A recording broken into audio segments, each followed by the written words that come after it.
मन अशांत इसलिए रहता है कि हमने उस अमीर रस की जो वर्णन किया कबीर साहब ने, दूसरे महापुरुषों ने, संतों ने, कि उसके लेने से आदमी अमर हो जाता है,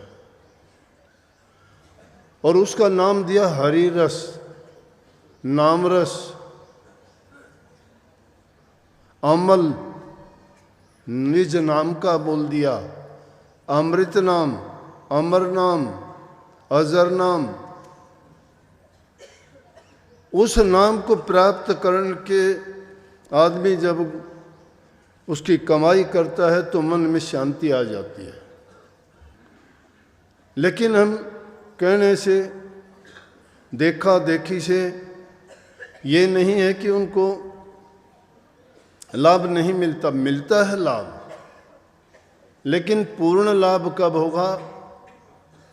जब हम पूर्ण रूप से उस चीज को समझने का प्रयास करेंगे। जब तक समझ हमें आती नहीं है तब तक परेशानी दूर नहीं हो सकती,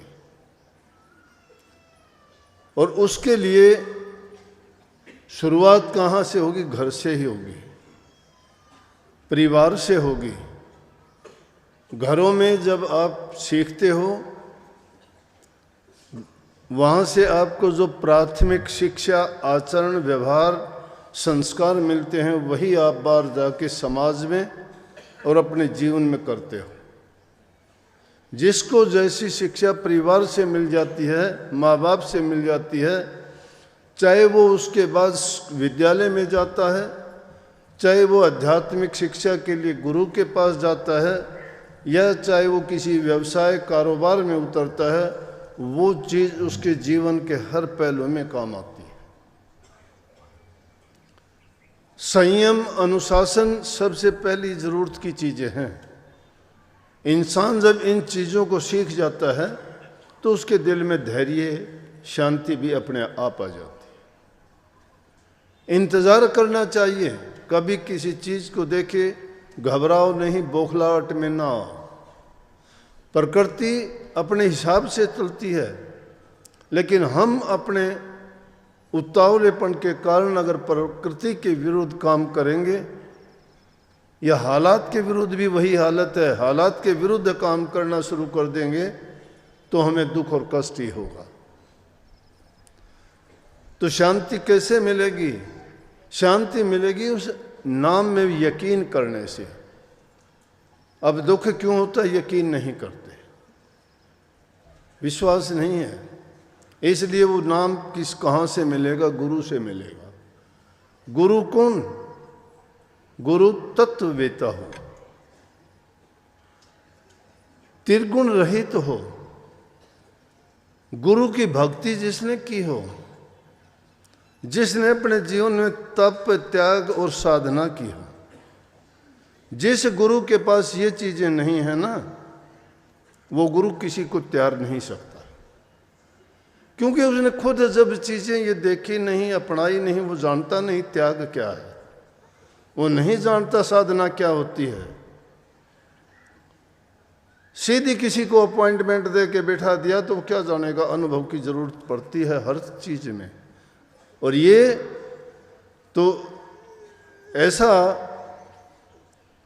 विषय है कि जिसके अंदर आदमी को पूर्ण रूप से, जिस प्रकार से सोने को अग्नि में तपाया जाता है, भट्टी में उसको गर्म करके लाल कर दिया जाता है, तब जाके उस सोने का असली रूप निखर के आता है। क्योंकि उसमें मिलोनी होती है, वो बाहर निकल जाती है। कोई मिट्टी, मैल, कोई दूसरी जंग होती है, वो बाहर निकल जाती है, और वो फिर प्योर होता है। इसी प्रकार से गुरु ज्ञान की भट्टी के अंदर शिष्य जब तक तपता नहीं है, और वो तप क्या है? वो तप उस तरह के नहीं है, तो तुलना मात्र बताई गई है।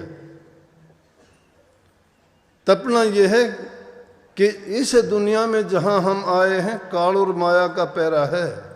काल अपना खेल खेलता है, चलते चलते जीवन ठीक ढंग से चलता है, कोई न कोई ऐसी विपत्ति आपत्ति आके घेर लेती है कि इंसान सब कुछ भूल जाता है, ज्ञान विवेक विचार सब कुछ छोड़ देता है एक तरफ, सोच ही नहीं पाता क्या हुआ क्यों हुआ। तो ये सीखी सिखाई बात नहीं है, उस समय में जरूरत पड़ती है आदमी के विवेक की, वहां गुरु का ज्ञान काम देता है। अब त्रिगुणात्मक संसार है, मैंने कह दिया कि त्रिगुण रहित तो तत्ववेता हो। तत्ववेता कौन होगा? जिसने उस तत्व को पहचाना है, जिसने अभ्यास किया है, करनी की है। अभ्यास को हम जानते नहीं हैं, घिसी पीटी बातें दोहराते रहते हैं। बता दी गई कि ये नाम है, नाम का सुमन कर लिया करो ना। कभी उन्होंने पूछने की कोशिश की, गुरु खुद नहीं जानता, उसको बताने की क्या करेगा कि सुमन कौन सा सुमन होता है। कह दिया कि वो अमीरस ऐसा है कि जिसके पिए से अमर हो जाओगे। कैसे अमर हो जाओगे? कबीर साहब ने अपने आप ही कह दी कि उसके पीने से तो सारे के सारे हमारे विषय विकार सब धुल जाएंगे, मिट जाएंगे। सिखाते हैं कि जब तक दाना मिट्टी में नहीं मिलता है तब तक वो पौधा बनने के लायक नहीं होता। मिट्टी में मिलता है वो, और हम मिट्टी में मिलना नहीं चाहते। मिट्टी में मिलना है कि अपने मान गुमान इच्छा आशा तृष्णा सब चीज़ों को तिलांजलि देनी पड़ेगी। इंसान को जीवन को स्वाद रहित रस रहित आनंद रहित बनाना पड़ेगा। और हम सुख के ही पीछे भागते हैं। सुख के पीछे भागोगे, उसके पीछे दुख लगा हुआ है, दुख घेरता ही चलेगा हमें। दुख को हमने बुला लिया है, जहां हमने चाह सुख की रखी वहां दुख हो गया। लेकिन महापुरुषों के पास जाओगे ना, महापुरुष अब सहज में आपको वो ज्ञान देंगे। वो ज्ञान कौन सा है? वो ज्ञान हमारे हित का, हमारे सुधार के लिए।